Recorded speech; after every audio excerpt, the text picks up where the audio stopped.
सुप्रभात, राधे राधे। केहन छी? आशा करै छी सब गोटे बढ़िया आयब। तऽ हमहूँ बढ़िया छी। तऽ सवेरे सवेरे के जे रूटीन रहैया तऽ सोचलहुँ कनिटा क्लिप अहूँ सबके साथ शेयर करी। तऽ बच्चा सबके लंच के तैयारी में लागल छी। भोर में एखन बुझाइया हमरा 6 बाजि रहल यऽ।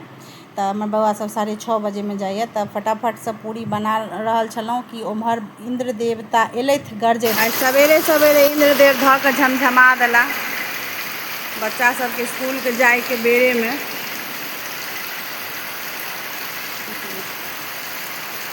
कते सुंदर मौसम यऽ देखिए।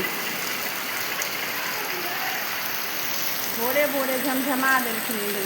तऽ आइ हम बनेने छलहुँ लंच में सत्तू पराठा। तऽ बरसात के मौसम देखलिए तऽ कहलिए पराठे बना दै छियै सत्तू भरि के, बच्चा सबके नीको लागै छै।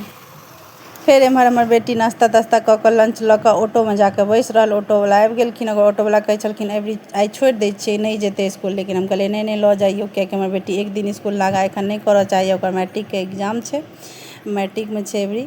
आ एम्हर ई सुतले छलथि, हिनका कोन टेंशन छनि, अपन सुतल रहै छथिन। जखन बारिश भऽ जाइ छै तऽ कोनो काज रहबे नहि करै छनि, ने फूल तोड़ैके रहै छनि, ने बाहरके कोनो काम रहै छनि। अपन चैनसँ ठंडा।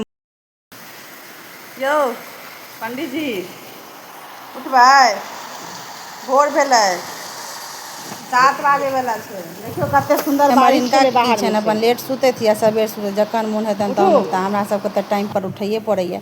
एम्हर माँ हमर बच्चा सबके विदा कऽ कऽ और गेट पर बैठ के कनी देर अपन बैठला, समय बितेला। ओहिके बाद अपन एलथि, नहेलथि सुनेलथि, पूजा पाठ केलथि। एम्हर हमहूँ सोचलहुँ जे फूल तोड़ि कऽ नहाए लै छी, भीज गेलहुँ।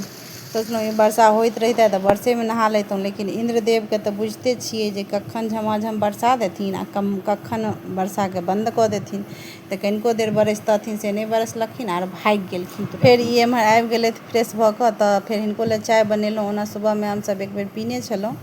तऽ हिनका फेर चाय देलहुँ और हिनका संगे फेर एकटा चाय पीलहुँ, कियाकि 2 बेर जब तक सुबह के चाय नहीं पीबियौ ने तऽ कोनो काजे नहीं ससरैत रहै छै। तऽ हमरा सबके साथ तऽ इएह प्रॉब्लम यऽ।